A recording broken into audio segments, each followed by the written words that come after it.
Assalamualaikum warahmatullahi wabarakatuh. Nama saya Muhammad Afiz Zafarani bin Muhammad Aidi.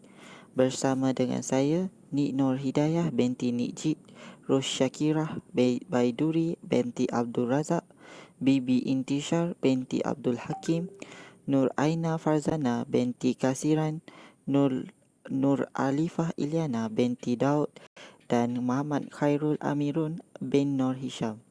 Kami merupakan kumpulan 7. Kami memilih tajuk iaitu isu pembuangan bayi dalam kalangan masyarakat di Malaysia. Proses gerak kerja yang terlibat dalam melakukan projek ini adalah terbahagi kepada 3 fasa. Pada fasa pertama, ia merupakan keperluan menganalisis. Setiap kumpulan perlu memilih tajuk berdasarkan isu semasa yang semakin meningkat di Malaysia. Dan daripada itu, kita perlu mencari punca dan juga cadangan penyelesaian terhadap isu tersebut. Pada fasa kedua, ia merupakan fasa pelaksanaan di mana setiap kumpulan perlu melaksanakan huraian berdasarkan punca dan cadangan penyelesaian terhadap isu tersebut. Ia juga perlu menyimpulkan perbincangan berkaitan tentang isu yang dikaitkan. Pada fasa terakhir iaitu penilaian dan pemilihan. Setiap pelajar perlu menilai konsep yang telah dikemukakan. Seterusnya, membuat pemilihan tentang konsep yang paling tepat mengenai isu yang telah dikemukakan. Pembuangan bayi saban kini telah meningkat dan semakin berleluasa dan terpengaruh dengan nilai-nilai kebaratan dan ajaran Islam yang tiada pegangan kuat. Masalah ini sudah serius dalam kalangan masyarakat Malaysia yang semakin membimbangkan. Pendedahan tentang isi-isi yang akan diselit di dalam kertas kerja ini seperti konsep, punca, cara mengatasi dan kesimpulan yang akan dirungkaikan. Impak yang besar akan dihadapi oleh si pelaku di masa hadapan dan mencari jalan penyelesaian terbaik bagi isu ini. Seterusnya adalah konsep pada pandangan Anita Yahya, iaitu penamatan proses kehamilan sebelum cukup bulan yang mengakibatkan kemusnahan janin. Seterusnya, pada pandangan Kamus Dewan Bahasa edisi 4 tentang maksud perbuangan bayi ini adalah perbuatan mencampakkan atau menghapuskan anak kecil yang tidak berdosa ke merata-rata tempat tanpa ada sifat berperi kemanusiaan. Perbuangan bayi mengikut konsep Malaysia, bayi yang telah dibuang oleh pasangan yang melakukan perzinaan dan mengandungkan anak luar nikah. Dan yang terakhir, Lauso juga menerangkan masalah sosial di mana ibu kepada bayi meninggalkan bayinya yang berumur 12 bulan dan ke bawah di tempat awam dan tertutup. Nilai bertanggungjawab. Kita hendaklah bertanggungjawab di atas segala perbuatan yang kita lakukan, tak kira pada masa lampau atau pada masa kini. Bertanggungjawab itu penting bagi memberi hidup kita lebih teratur, kerana dengan adanya sifat tersebut, kita dapat mematuhi peraturan yang sedia ada. Nilai kasih sayang. Kita hendaklah memupuk perasaan kasih sayang terhadap bayi yang tidak bersalah, kerana bayi itu memerlukan kasih sayang bagai menata minyak yang penuh. Bayi yang baru dilahirkan tidak bersalah dan harus dijaga dengan baik tanpa mengira latar belakang seorang bayi. Nilai rasional. Kita mestilah berfikir secara matang. Kita sebagai manusia hendaklah selalu berfikir dan waras dalam membuat tindakan yang boleh memalukan keluarga atau masyarakat sekeliling kita.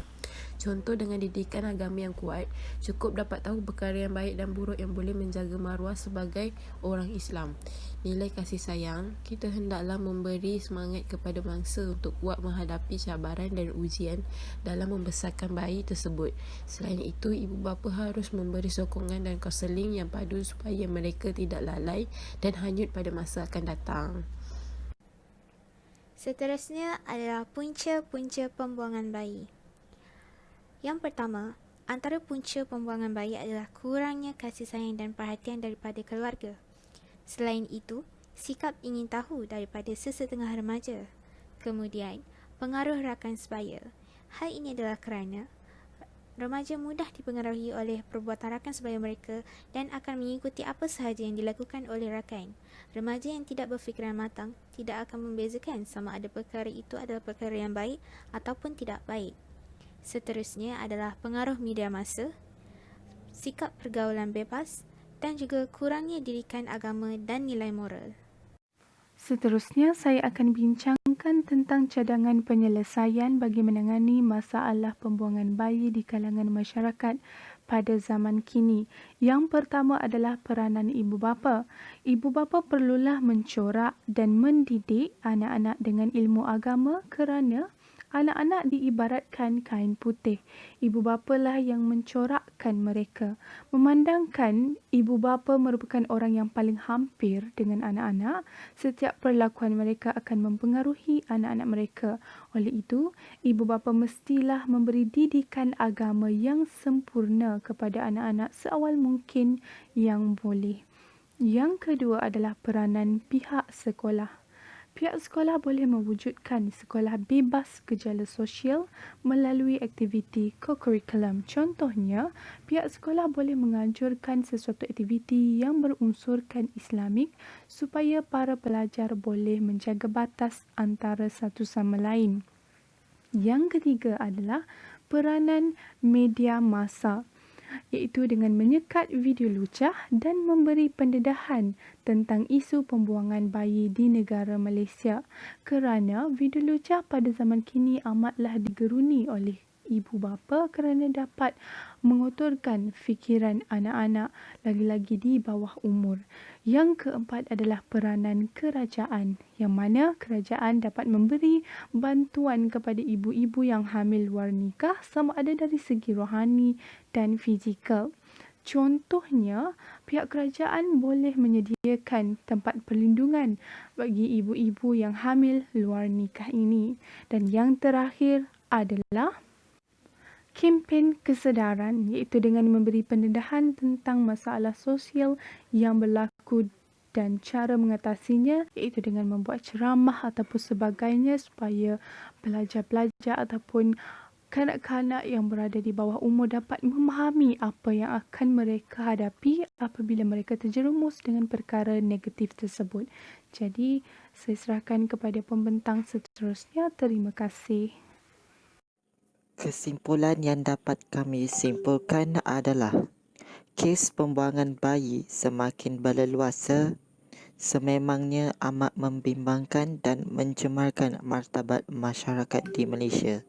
Semua warga perlu bersatu padu bagi mencegah dan membanteras gejala sosial. Pihak atasan dan badan-badan kebajikan yang lain perlu lebih peka dan melaksanakan pelbagai sumber alternatif untuk mencegah perkara ini daripada berlaku.